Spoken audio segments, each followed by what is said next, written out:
things looked good for Lag Force. Yeah, and it leaves a big question of like, what's going on with Gale Force? Are they going to be able to recover from this? Are we, during their video, they talked about having a rough week of scrims, but they did boot camp. So it's kind of like this weird duality of like, it wasn't a great week, but we also trained really hard. So where do they stand after all that? Where does it balance out? And I guess we're starting to find out now. Obviously, Lag Force has the upper foot here at the beginning of the series, but we got plenty of games to go. Well, Lag Force or Gale Force, there it is. This is the first Force mix-up. Gale Force has 2 series this weekend too, and last weekend that was obviously an issue for them, and has sometimes been a problem for Gale Force in the past, where they have to focus all their energy. And really, last weekend was Space Station and Freedom. You would think, okay, we're looking at the standings. Freedom would maybe be the bigger issue for us, so we're going to put a little more effort into Freedom. This weekend's kind of the same. They have Lag Force and then they have Roll20. It's the same type of situation for them, but just goes to show you really cannot underestimate anybody. Yeah, and I mean, if they're struggling against Lag Force, they've got their work cut out for them against Roll20. That is true. So now when we look at Gale Force Esports, they have a choice of either first pick or wee! Earthquake! Sorry, Thrall, calm down, Thrall. Okay, we're good. It's on cooldown now, no worries. We're safe for 80 seconds. Woo! Anyway, Gale Force have a choice now of if they want first pick or Battleground choice. What are you thinking that they might want to do? You think we're going to see a Battleground choice so we can see another Gale Force Braxis, or was Braxis banned? I didn't see. I don't think so, but that would be a great choice to go to. Gale Force, just pick a map, pick something you're comfortable on, and go that route, because they had the advantage in draft, and they weren't able to make anything happen with it. So I think they've already kind of shown that hand, and now I'd like to see what they can do with maybe some strategy that they've developed during their boot camp on specific maps. And meanwhile, for Team Naventic, just keep on keeping on. Is there anything you were hoping to see from them? K1 Pro playing Assassin. Yeah, that would be cool. Okay, so for Gale Force, you want K1 Pro to go back to the Assassins. Yeah. All right. We'll see. That's wishful thinking, though. I mean, double support is the dream right now. So yeah, it's very weird that is where we're at right now in North America. But let's get to it. Battleground choice is Battlefield of Eternity. Oh, good. Chosen by, I'm going to guess, Lag Force. Yes. The Sloth locks in on Battlefield. And this map is definitely going to complement their strengths as a team fighting organization here. But Gale Force Esports can make plenty of plays by buying time on their own Immortal, just delaying a little bit and playing the map that way. Dang, this set looks cool with those lights on. Oh, yeah. I've never been out here with this. It's pretty fun. Sometimes it makes you jump because I'll be looking at Dread, and then all of a sudden the lights just woo. It's just like demonic and red. You're just like, whoa, Dread. I know you're tilted, but calm down. Pull it back a bit. You're making the set angry, too. Well, we've got Battlefield of Eternity soon. It is a Lag Force favored Battleground usually. We know that they like to battle in there, but Gale Force can hold their own on Battlefield of Eternity. Maybe a place where they can pull out some more globals and try to sit in the lanes. We've seen a lot of Apather on Battlefield of Eternity. That seems like such a risky strategy, though, because early game Immortals are so important. Yeah, it seems unintuitive, but I feel like at the tip-top high level, it actually makes a little bit more sense, because with the coordination, you can be a lot more confident that your team is actually going to defend, your own Immortal. Because a lot of times, like, you try that in Hero League, well, your team just goes in assuming that they can race and lose the race and Hero League things. But on competitive, it's a whole different story. Yeah, a lot of teams have been able to make that kind of strategy work. Superstars have done a really good job with their Abathur strats on Battlefield of Eternity. We'll see which team wants to bust it out here. It's hard to say which of our two teams would be more favored toward that. We've kind of seen a little bit of both toward the teams. I think every time that I've seen Lag Force make like superstar performances, it's usually on Battlefield. They're really, really good at this map, and that comes from Zuna being the expert on this map. I feel like he has had so many great performances. I know I keep going back to him, but he's an all-star of NA. Like there's no getting around that. Yeah, he is a clear leader of the team, and we did see, by the way, of the map bans that Brax told us Holdout was banned out, and that's got to hurt Gale Force Esports. That is the normal ban for Lag Force, so it makes a lot of sense. But still, that is sort of their ace in the hole for trying to get a victory on Braxis. So on Battlefield of Eternity, how important is it to try and go down the route of double support versus just having more assassins that can race down the immortals? Is it more of like, if you're going to go double support, you play the defensive game, or is it better to just build more of a race comp with more assassins? That is a good question. I think if they can get double support Vala again, then Gale Force still would have some pretty good race because they Vala can go. Counts as like 2, right? Yes, Q build Vala, go with a Hungering Arrow. It wasn't in the last game, but we've already seen a Hungering Arrow build work with Ariel because Ariel can contribute so much more energy to herself. Yeah. What do you think? Do you think it would be better for defensive? Well, it depends. I mean, right now, the teams that are good with double support are going to thrive on double support, I feel like, no matter what map they're playing on. So on this particular map, if you're playing with a double support comp, you just need to have a better split of like a 4-man defense while you have your person who's best kind of circle around and get that sneaky poke in on the main immortal. Yeah. So they can go that route, but then again, the race is always great. And Tyrande has been getting popular lately, and this could be her time to shine. That's true. Sort of a support. She could provide some of the supporting there and still be able to provide a lot with Hunter's Marks and damage to the Immortal. It is a Battleground where you have a ton of trading and long sustained fights, and the double support I feel like would excel in that part of it. The only thing that concerns me is the lanes are so far apart. If you get racked trying to keep up with the siege in both of those lanes because you want to stick together as a team, maybe that's a place where a team could stop double supporting. Gale Force is really hard to play against on Battlefield of Eternity as well, though, because of Fan. When Fan is on one of those ranged assassins, he's so mechanically precise. He just can make the trades against your team, and it's usually your team that ends up running out of mana before his team, because Fan will hit every skill shot and just be back and forth, like bobbing and weaving, making sure he doesn't take that damage. But start things off here, Gale Force Esports with the Abathur ban. So you are right on the mark with that one, Gilly. It's been around for a little while, and you never know who is going to play it. Lag Force has even played Zagara, Abathur together, although I'm not sure if they do it on Battlefield of Eternity.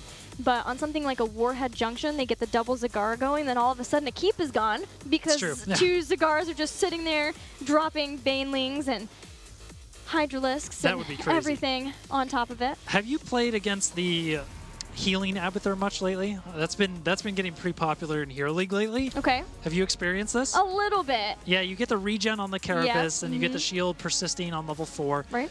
And then you basically just spam like shield your team, and you just jump from target to target using the shield rather than trying to play the more like typical using the hat for damage. Is it even with the networked at 7? No, usually you get Mule at 7. Okay. So you're literally ultimate healing Abathur because you're not only healing your team constantly, but you're healing with the Mule. Yeah. That sounds pretty frustrating, KO, I have to say. I'm curious if we're going to see it in HGC because I see it all the time now in Hero League, but I haven't seen it yet in one of our games. There was a brief stint in Europe where Team Liquid was playing that build. Oh, okay. And that was even with networked though too, but not as popular maybe as it is in Hero League. Networked. Ugh. No, I know that's good. Sounds like you just don't like that word. It's just annoying because you have to deal with all of those crazy empowered minion waves. But anyways, Gale Force starts off with the Uther pick, again, keeping the same format as last time. They just want to open up with a very safe, multiple routes in their draft. Hopefully King Caffeine doesn't end up on a Johanna again, rocking the Angry Cloud. The reverse is going to be Lag Force, picking up Genji and ETC.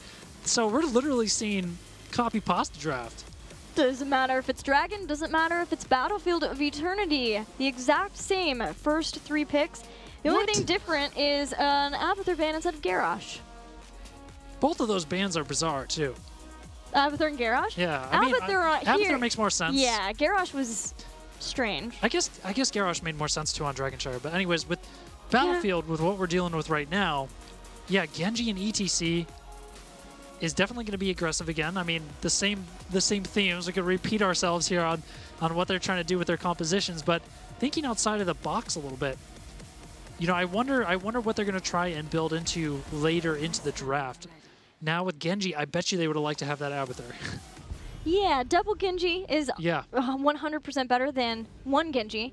But this time Gale Force gets Vala. They still want to have Vala. They want to have the Hungering Arrow. They're not confident they can make it through without an Ariel ban. Lag Force knew that was coming, so they had to get Ariel and Vala now. You're face-palming, and what are you face-palming about? What are you concerned about? We're getting scary close to seeing like a very similar draft, right? Yes. You've got the double support now. You've got the Vala. But I think at least on this map, I'm all thumbs up for the Valla. It makes a lot of sense. Like I was saying, you put Finn on the Valla, he's going to be out trading everybody every which way. If this is the same exact type of composition before, then Gale Force would like to have a Dahaka. That might be a possible counter pick from Lag Force, although Malthael has done a lot of work on Battlefield of Eternity too. Malthael is a beast. He can take on a Pale Horse, he has a lot of the same rotation, quick rotations, comes in, throws out a Death Shroud, gets the Reaper's Mark on the Immortal, then backs right up, deals with another minion wave, and then repeats. But it's a new Barak that gets banned out here, so they're looking to deny any sort of Cocoon, which makes a lot of sense, because what Cocoon does for you and what a new Barak does for you is you shut down a hard engage. So if Lag Force builds a very aggressive composition, now they're going to be a lot more confident just going full ham when they go in.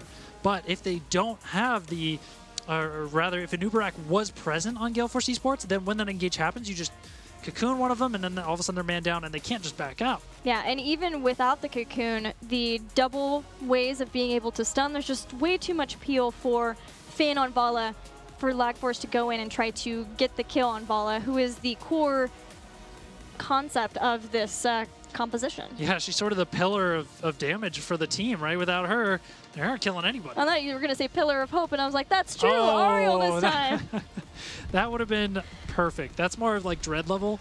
I'm not quite able to make those memes yet, but soon. Eventually. TM. Banned for Gale Force, they take Malthael out of the equation. Malthael is not going to be returning today. So for now, we have Valla as the main source of damage for Gale Force. Lag Force has Genji, but they're certainly going to have one other assassin. There's no way they would go Chromie here again, right? I mean, we're in the realm of mirror drafts here and repeat drafts, but what's going to be the next step? Is it going to be Greymane? Because that would make a lot of sense to me.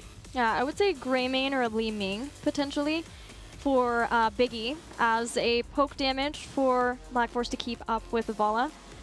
Li Ming would be a double reset composition, but trying to make sure that there's a setup there. There's no Malthael this time. What Beacon is going to play is also a question. They're going to get Dahaka now, and seeing that Malthael was gone, so they'll have Li Ming and Dahaka.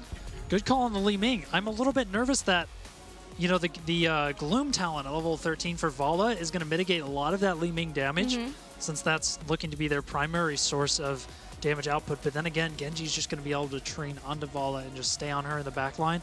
So as long as Li Ming can connect with at least one round of abilities, it's going to be a big bad news for Valla. I wonder what build fan is going to go, because generally with Hungering Arrow builds, you would see Siphoning Arrow at 13, but definitely wanting Gloom for the damage. That's true. Sources with the Q Force. build, to get Gloom, you have to sacrifice optimization. All right, these last two picks for Gale Force, we have the double support. It's all about frontline now. Where does Gale Force Esports send Michael Udall, and what do they put King Caffeine on? Thinking probably an Arthas is a likely source of damage and tankiness on the front line somewhere, but Muradin's there. You know, Muradin came to mind, and I had it on the tip of my tongue Caffeine. there. Yeah, I mean, King Caff's going to be happy, and on top of that, they're going to have a good way to deal with ETC, as well as stunning out Dahaka. If he lands a drag, you can just shut him down in place. Arthas, on the other hand, is going to be really nice as well. Actually does a surprisingly decent amount of damage to Immortals. You can kind of cycle your mana by constantly using that Frostmourne Hungers every time it's up to restore yourself just a little bit more mana. So he's going to be able to have plenty of poke, opportunities to throw out the Howling Blast and catch out these two frontliners. So Zuna's going to have to be pretty careful on the ETC. He'll have to be careful, especially now Lucio is the sole support for Lag Force, and we know Lucio gets stronger into the later game, but Lag Force is going to really need to be on their toes, making sure that they're watching out for Gale Force Esports. Gale Force has this double support that can sustain for a long time, and whereas Lucio does have area supporting to try to keep everyone up, he can't burst heal someone quickly in the way that Uther can, especially if Amp It Up is down. That's true. I wasn't really thinking about the fact that much that they just have a Lucio solo support. That in today's realm of like double support being the king, that feels very light on healing. Now, we're not taking into consideration Prog Rock, though, ETC, but you need globes for that in this Battlefield of Eternity, so actually I don't know if that's going to be a thing. I always like that talent. It's very satisfying when, as the tank, you're like healing your team up, and you just see those health bars going up, and the healer's just like, wow, that's so nice. I don't have to do anything for once. Thank you, ETC. and he can save himself a little bit with the armor. Everyone kind of has their own mobility or armor. But Lag Force has that first victory on Dragonshire. Let's see if they can make it a 2-0 on Battlefield of Eternity, or if Gale Force will tie it up. I'm curious to see if Vala will be able to survive this time. We've seen a lot of Valas dying today, but for now, Lag Force, our blue team, Zuna on the ETC, big impact, playing Li Ming, looking for those resets. Thompson dropping the beat on Lucio, B-Kid on Dahaka, and iDream playing the Genji. And in the red, Gale Force Esports, Michael Udall will be playing Arthas. Fan once again with a showing on Vala. King Caffeine playing his signature Muradin. It's not Leoric, but it's close. K1 Pro again on Uther, and Akaface will be playing Ario. All right, our two teams head on out into the map. This is a very important series, remember, for Lag Force, who are up 1 game currently against Gale Force Esports. If they win this series, they get to stay away from the Crucible. They're out of it for now. It'd be necessary for them to make sure to win their last match versus Even in Death, but it's not a guaranteed in the Crucible. Some temporary relief. Yes, that's a great way of putting it. They can finally just exhale after holding their breath, hoping to win, but hold on a second. Fan is getting chunked, and Zuna still had Power Slide. That's going to be first blood. Very nice execution there of Lag Force, and you know, I was talking about those perfectly precise mechanics, but Fan got a little bit sloppy there, a little greedy maybe. I am amazed by the commitment of Lag Force and their ability to get that first kill. It's just a small thing. It's at the very beginning, pre 1 minute into the game, but it's got to feel good, and it keeps Vala from being able to do a lot of damage to the minions, start trying to do damage to structures. It staves off the aggression that otherwise could have been from the 4-man of Gale Force. Lag Force does about half of a tower damage, and in the top lane, just a continued Dahaka versus Arthas. So it is going to be the Hungering Arrow build for Vala, the Stormbolt stacking for Muradin. So they're both going to be looking to build up those skill shots a little bit, be able to do more damage to the Immortal in the late game.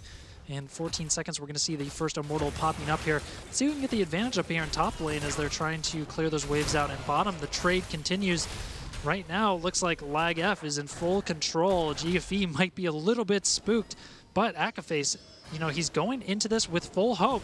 Ooh, he narrowly dodged being jumped on there by Zuna, and now Akaface and the rest of GFE are pretty split.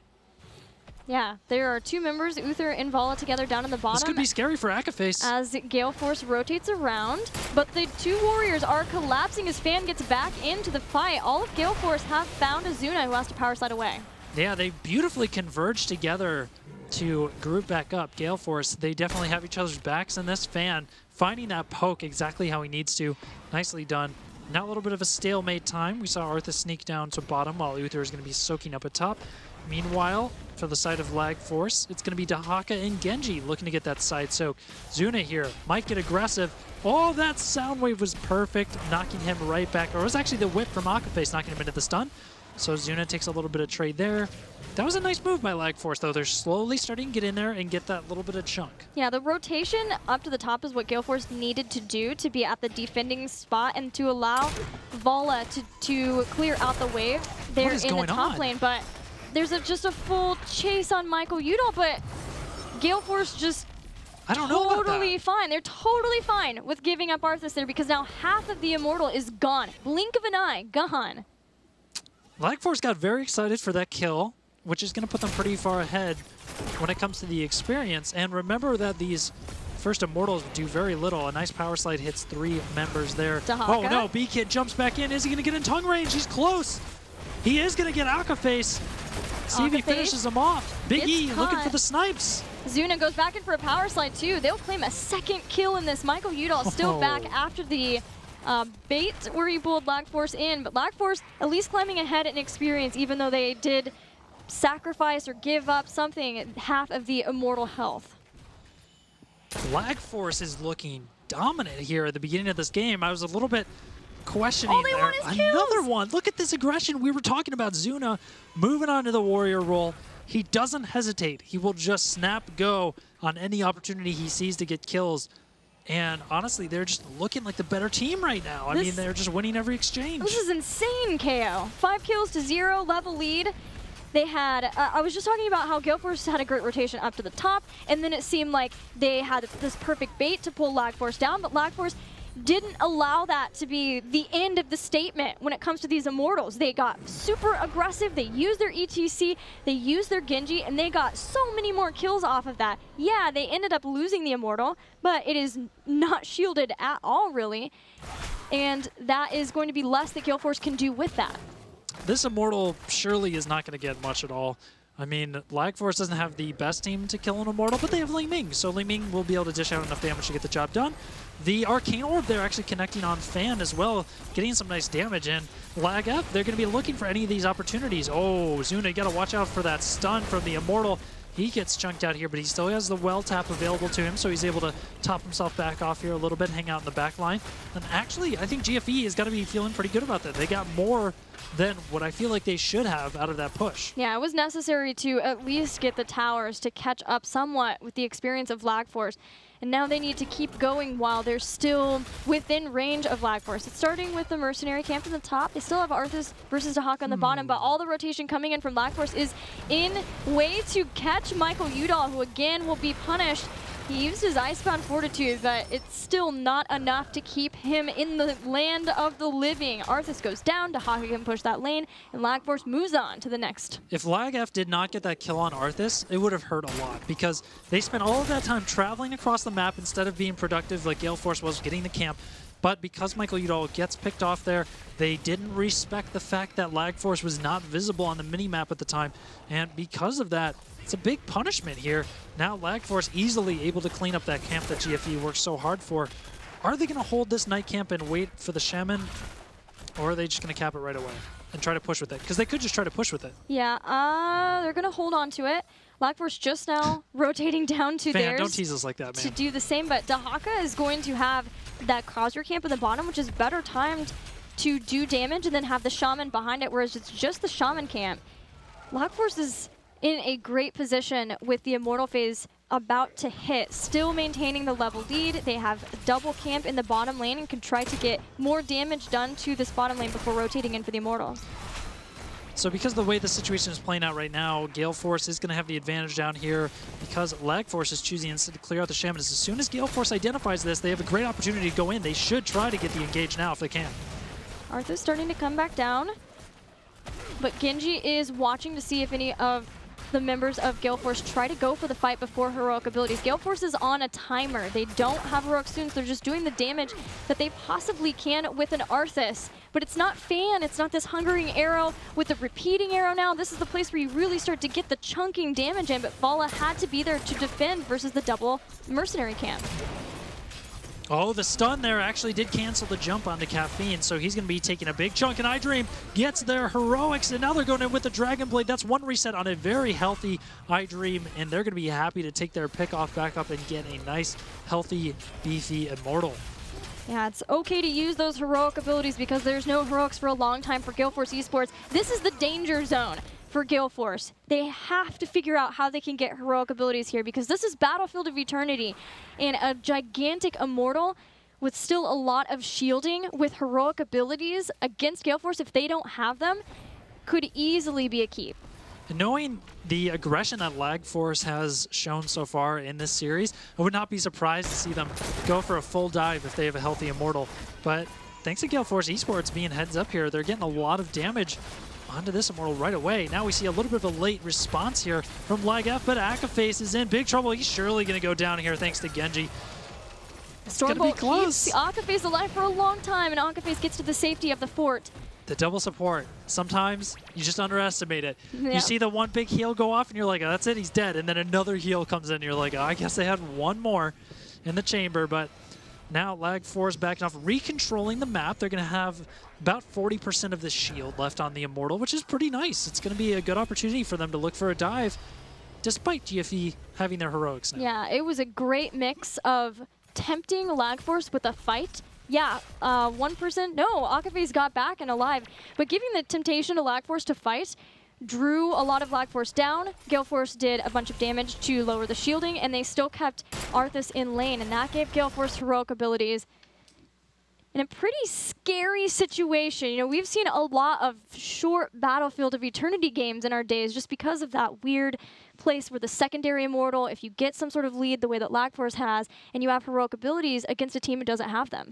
You know, LagForce is doing something that I see a lot of Chinese teams do, which is they will sacrifice doing the objective in sort of the smart traditional move on the map to instead posture for a kill and a pickoff.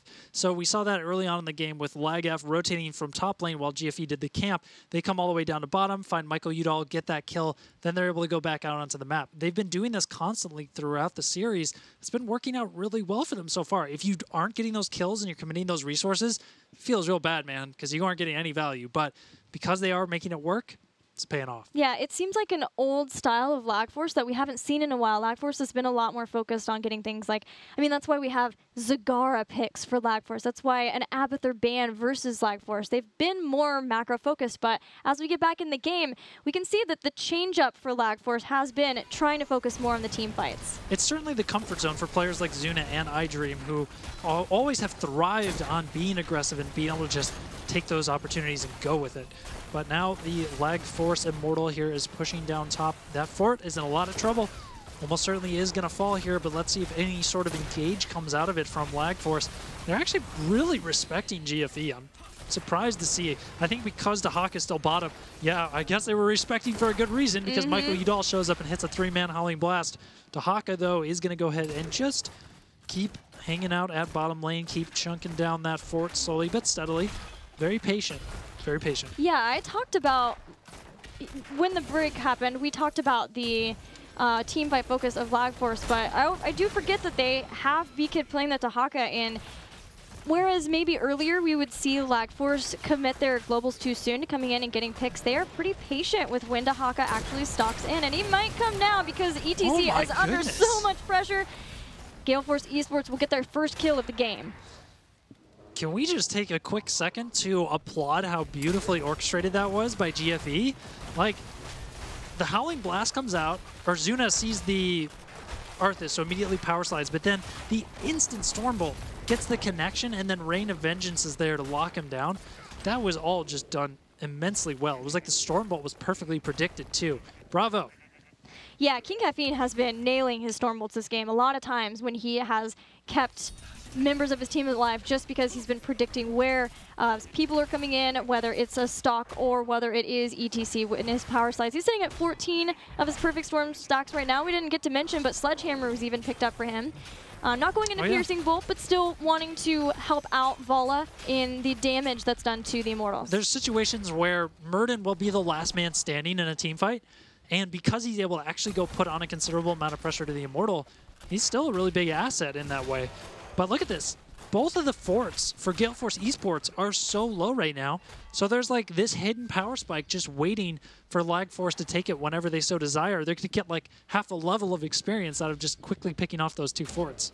And Dahaka might be able to do that, whereas Galeforce, if they want the full fight availability in this time where they are going to be on a same talent tier with LagForce, they're going to need to bring Arthas in, and Dahaka can stay a little bit longer. There's a Shaman camp at the bottom, but Dahaka wants to deal with the one that is pushing in the top for Galeforce. Galeforce are just about in that 13 range. They can see Zuna on one side of this Immortal and iDream now on the other side, harassing Fan.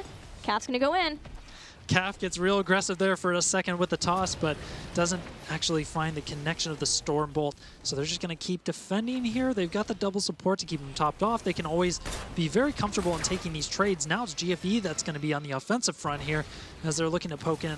Have Fan just hit some of those hungering arrows onto the Immortal. iDream's getting a little bit fed up with that poke, though. He jumps in, gets some nice damage onto Caffeine. Back and forth in the positioning, but LagForce again pushes Galeforce Esports back. Zuna in the aggressive spot to clear some space for Big E to throw out orbs and damage. Sound Barrier and Crystal Aegis both used at the same time. Akaface in full retreat here, but Fan actually has really good positioning right now. This angle that he's at, he's able to put a ton of pressure on the LagF, but let's see if King Calf will actually survive it. There's a nice D-Storm to keep everybody peeled off from LagF, and K1 Pro is throwing out that Holy Frisbee, trying to keep everybody together. Now this is the punishment. All of a sudden they can't stay together, but if they can kill iDream, oh, the resets are going to be insane here if he gets one more swift strike. No, he is going to back out. Oh my goodness, that was a close one, Gilly. That was an incredible fight. That fight was awesome. The Divine Storm went down. There was a point where I thought there was no way that Lag Force won it, but then the Dragon Blade was really good, so well timed. The mosh pit got stopped. Oh man, that was such a cool fight. So yeah, Lag Force continued to widen the gap, and something cool that I want to point out about what's going on in these team fights is that Gale Force Esports composition really rewards sticking together, because Uther's going to hit a lot of targets with the Holy Radiance, and at the same time, Ariel, of course, is going to hit a ton of people with the Bestow Hope. But on the other side of it, when Dragon Blade gets popped, he's going to be destroying the whole team. So there's this weird balance of Gale Force wanting to clump up and stick together, but not get punished by Dragon Blade and Mosh Pit. So the beginning of that fight, too, both Sound Barrier and Aegis being used with Divine Storm, that really means that the main supporting heroic ability of Gale Force was used there, but it's so smart. Right, but so was Sound Barrier, right, for Lag Force. So I just thought that there was no way, with still 2 double supports with just the Lucio for Lag Force, but waiting on the Dragon Blade, the Burrow to make sure that adaptation went out when Dahaka was super low was great from B-Kid too. Some stellar plays from both sides. But in the end, it's Lag Force who gets 16. They have the Immortal, and they're starting to siege against to keep structures for Gale Force. While it isn't entirely working for them to have Divine Storm, I think it's a necessary thing for them to have because it punishes that Genji. iDream has to be smart. He can't just fully commit to any fight anytime he wants to poke. A nice defense here by Gale Force. They're kind of hanging in this game by a thread at this point. I mean, they still have their structures, but the experience lead is tremendous for Lag Force. It is. It is a 3-level lead-ish by numbers, a little bit over a 2. The 16 advantage is, it's a deficit that's going to take a while to come back from, especially since it is a 2-lane battleground. Zuna finds King Caffeine, but he is the good target to be able to catch, and in comes Gale Force Esports, potentially ready for a fight just to protect King Caffeine to try to get him back. Posturing continues here. Gale Force Esports is trying to buy time. Lag Force is trying to widen the gap and get more structures. There's the drag. Michael Udall may be done for here. He gets the army off and a pretty big heal there to stay alive for the moment. And actually, Zuna's quite low as well. He's still got the mosh pit. GFE is quite clumped here. It's making me pretty nervous, Gilly. Yeah, for a mosh pit for Zuna, but Zuna being low in health is great anytime that Gale Force can focus on that. And with a Hungering Arrow build and Rain of Vengeance from Gale Force, that's right. Manticore, once Gale Force gets 16, as long as they keep that pressure going on ETC and they force Sound Barrier to be used early like that in a fight, then there isn't as much fear for a mosh pit, because even if he goes in for the mosh pit, there's a lot of different ways of interrupting, and even if he gets a good one, they can quickly just kill him, and then it's not a problem. It's like you said, getting them to use that Sound Barrier early in the fight is super critical, because if they don't have that, Gale Force can punish really hard as soon as anybody jumps in. They actually have a ton of control between Uther Sun, you've got the Howling Blast, and you've got the Storm Bolts to lock people down. Not to mention Rain of Vengeance and the Whip to top it off. And Sound Barrier, that's sort of everybody's support, right? Now you've got Rejuvenescencia, and maybe it's not necessary to use just for an ETC, but that's not ideal if you use it just for an ETC in a fight, because you also have Genji to consider, and you have Li Ming, but Genji is the main one. He wants to have as much supporting as possible when he winds up for a Dragon Blade to take down Gale Force. I admire your being able to say that level 16 of Lucio every time. Oh, thank you. So clearly and so crisply. I didn't practice it at all. No, just kidding. I did quite a lot. Hundreds of hours. Rejuvenescencia, Rejuvenescencia. 5 times fast. Rejuvenescencia. There we go. Nailed it. Yeah, you got it. I 16. could be a DJ. Just like Lucio. There is the pressure again on ETC, an immediate Sound Barrier follow-up too, but its K1 Pro is very low and forces a Crystal Aegis. Still, with a Disintegrate there, Uther goes down. That's the first reset of what could be many for Lag Force. Azuna power slides back in, and a 2-man mosh pit. That's going to be a good night for Gale Force there, taking a lot of damage. I mean, actually, Fan is starting to really chunk down Zuna there with that Mana Core starting to ramp up. Actually, he went for the Frost Shot instead. Look at that payoff there. iDream gets finished off. GFE is really doing a great job in this fight. Despite being down 2 levels, they have that 16 tier. They're able to hang in this team fight against LagForce, who's been dominating up to that point.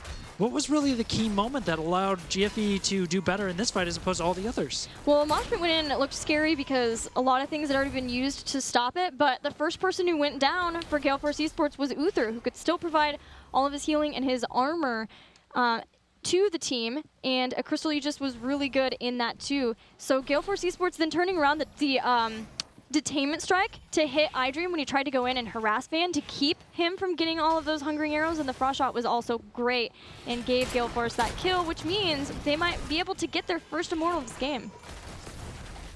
Fan just going ahead and popping off the double hungering arrow there on the Immortal. They're really trying to race this down. This could end up being their own demise, though, if they're not careful. Using a lot of resources there to get the damage off. Now they're choosing to turn around on the fight. Huge sound barrier, keeping everybody alive for a while here. It's Tomster doing what he can with the sound waves to peel everybody back. But Zuna finds the perfect power slide there to enable iDream to get the nice reset. One more is going to go down thanks to the disintegrate beam of Biggie, who is now looking for more, just following forward with that dominance and with that calamity. Is he going to get Murden? Oh my goodness, Murden has like 1 HP. He's trying to live for Sledgehammer, but unfortunately... Oh, that's got to be so painful. They didn't get it. Nope. Just get in there, Calf. No fear. He's going back in. That was Arthas who died on the point. Nearly got it. He probably needs 2 Storm Bolts. Oh, moved the away. peel. The stun from the Immortal? Oh, teamwork! No! That has got to be even more frustrating, but the teamwork of LagForce so good to stop it and make sure that they could get this Immortal. Brilliantly done, predicting the Calf was going to try and make his way back in there. Could not land a single hammer. KO, every time we get into these team fights with this double support for Gale Force, I'm like, there is no way. When you see cooldown after cooldown be used from LagForce, sound barriers down, Mosh Pit was already down. It wasn't even being able to cast in that match or in that fight. And then all of a sudden, Zuna and iDream find an opening on somebody and blow them up before one of the supports can respond and save them. And that is keeping LagForce in these fights even when things are not looking good initially. It's hard to do that too. To be so like in sync that you can just find the perfect engage. I'm not talking about Fnatic when I say in sync. Like they are really finding those kills together as a team and making it look pretty. But now with this big Immortal, they're going to be taking this bottom keep down. Look how hard this thing is chunking. That's like 30% of the keep with every single swing. And onto the core from here. I think if LagF can just get themselves 1 kill, they'd be able to seal the deal. 16 kills to 2. Mosh Pit's back up impossible. Drag finds King Caffeine, who receives heals. Sound barrier enabling LagForce to go in further. King Caffeine got the Crystal Aegis. Zuna's there with the Mosh Pit, quickly stopped from a Rain of Vengeance. Dragonblade, though, whittling down the health bars of all the members. Divine Storm finds a bunch. So close to taking down one of the members of LagForce, but it's Uther who follows the resets upon resets. Dragonblade cleaning up in this fight. iDream just popped off there at the end, and that is going to be LagForce expanding their lead up to a 2-game streak. They are so terrifying on these big kill compositions. I am amazed. The synergy of LagForce between Zuna and iDream to find an opening, find a kill. We were really concerned about just one Lucio trying to keep everybody safe, especially when right off the bat, sound barrier had to be used at the start of fights.